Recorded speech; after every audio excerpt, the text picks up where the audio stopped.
अस्सलाम वालेकुम मेरे दोस्तों, सज्जनों और बेलियों। मैं हूँ इज़हार अहमद और वेलकम करता हूँ आपको किचन गार्डनिंग चैनल पर।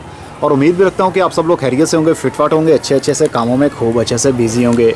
आज मैं बात करने वाला हूँ टॉप 3 ऐसे प्लांट जो हैंगिंग पॉट के अंदर लगे और बहुत ही खूबसूरत दिखते हैं। ये पौधे मेरे पास करीब 6 महीने हो गए और ये वाला बहुत ही खूबसूरत लाल पत्तियों वाला, ये भी मेरे पास करीब 1 से 1.5 साल हो गया, लेकिन इसके ऊपर मैंने वीडियो नहीं बनाई थी। लेकिन आज मैंने सोचा आप लोगों के साथ शेयर किया जाए। इसका नाम है एरिसीनिया। इसका इंग्लिश नेम क्या है ये मैं नहीं जानता, लेकिन लोकल नर्सरी पर इसका नाम एरिसीनिया कहा जाता है और कुछ लोग इसे एरोसीनिया भी बोलते हैं, मतलब नर्सरी वाले। अगर आपको इसका बोटेनिकल नेम मतलब ओरिजिनल नेम इसका मालूम हो तो मुझे ज़रूर बताइएगा कमेंट्स बॉक्स में। ये बहुत ही खूबसूरत एक झाड़ी बन जाती है। चलिए आइए दूसरा प्लांट लेते हैं। दूसरा प्लांट है नैंथरा।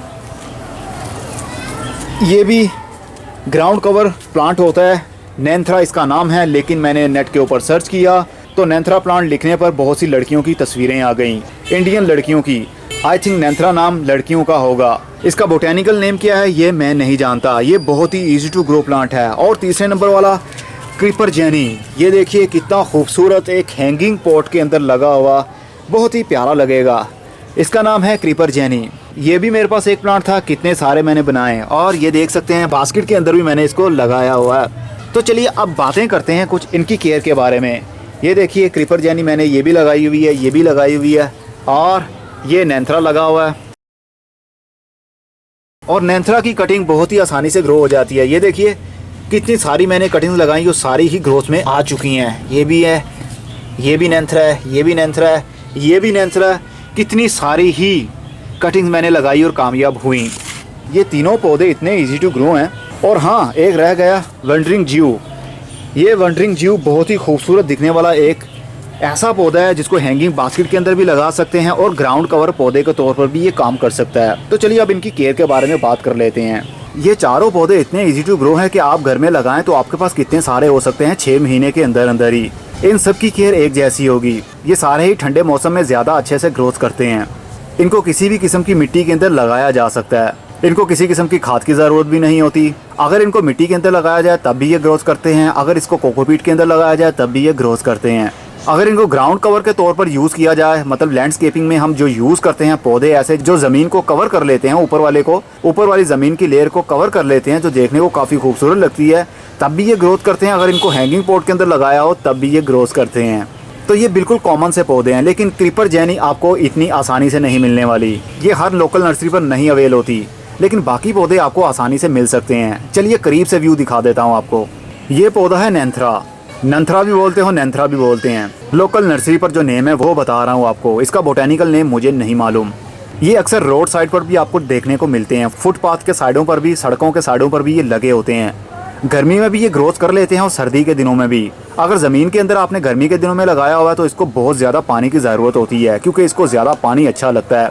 अगर इसको ज़्यादा पानी ना दे तो इसके पत्ते ब्राउन होना शुरू हो जाते हैं। ड्राई होने के बाद जड़ जाते हैं, लेकिन पौधा नहीं मरता। इसके नए नए पत्ते निकलते ही रहते हैं। सर्दी के दिनों में इसके पत्ते निकलते हैं तो वो ग्रीन कलर के होते हैं। जिस तरह ये वाले पत्ते आपको दिख रहे हैं ये ग्रीन कलर के हैं। और जैसे ही धूप मिलेगी या ये पुराने होंगे तो इसके पत्ते लाल होना शुरू हो जाएंगे, जो देखने को बहुत ही खूबसूरत लगते हैं। इनकी ब्रांचेस, इनकी टहनियाँ लाल रंग की होती हैं, जो एक जंगल का व्यू देती हैं। अगर हैंगिंग पॉट के अंदर लगा हो और इसकी ब्रांचेस लटक रही हों तो यकीन मानिए बहुत ही खूबसूरत लगता है ये। और ये रही क्रीपर जेनी। क्रीपर का जब भी नाम आए किसी बेल के साथ तो समझ आइएगा वो ग्राउंड को कवर करने के लिए यूज़ की जाती है। क्रीपर वाली बेलें ऐसी होती हैं जो ज़मीन को कवर कर लेती हैं, ज़मीन के ऊपर वाले सरफेस पर फैलती हैं। और क्लाइंबर का जब वर्ड यूज़ किया जाए तो समझ आइए क्लाइंबर बेलें ऐसी होती हैं जो बांस के ऊपर, दरख्तों के ऊपर या रस्सी के ऊपर ऑटोमेटिकली खुद ही चढ़ना शुरू कर देती हैं। इसलिए उनका नाम क्लाइंबर रखा जाता है और जो ज़मीन के ऊपर फैलती हैं उनका नाम क्रीपर रखा जाता है। तो ये है जेनी क्रीपर। ये ठंडे मौसम में खूब अच्छे से ग्रोथ करती है, गर्मी के दिनों में भी ग्रोथ करती है। मैं इसको मई टू जून के महीने में लेकर आया था तो उस वक्त काफ़ी अच्छी सी ग्रोथ इसकी बढ़ रही थी। धूप लगने की वजह से थोड़ी सी इसको प्रॉब्लम होती है, लेकिन जैसे ही पानी इसको दे दिया जाए, पानी का शावर कर दिया जाए तो इसके अंदर कूलनेस पैदा हो जाती है, पत्ते ग्रीन होना शुरू हो जाते हैं और इसकी कटिंग भी बहुत ही आसानी से ग्रोथ कर सकती है। इसको भी कोई खाद ना दी जाए तो भी चलेगा, लेकिन ये मिलनी थोड़ी सी मुश्किल होती है। और ये रहा एरिसीनिया। एरिसीनिया भी बोलते हैं, एरोसीनिया भी बोलते हैं, लेकिन लोकल लैंग्वेज में।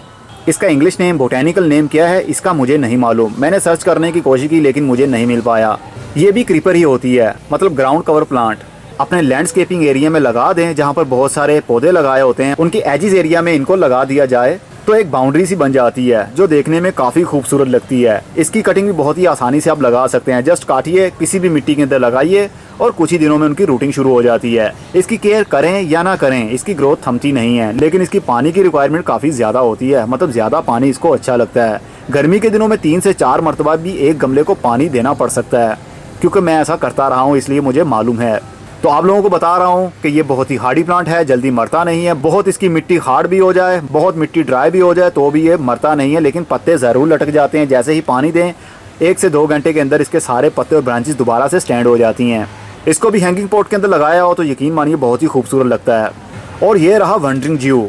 वंडरिंग ज्यू में बहुत सारी स्पीशीज़ आती हैं, मतलब बहुत सारी नस्लें हैं इसकी, लेकिन जो मेरे पास है उसके पत्तों में मल्टी शेड है। और जैसे ही पत्ते को हटाकर नीचे वाली साइड से देखें तो बहुत ही खूबसूरत कलर निकलते हैं।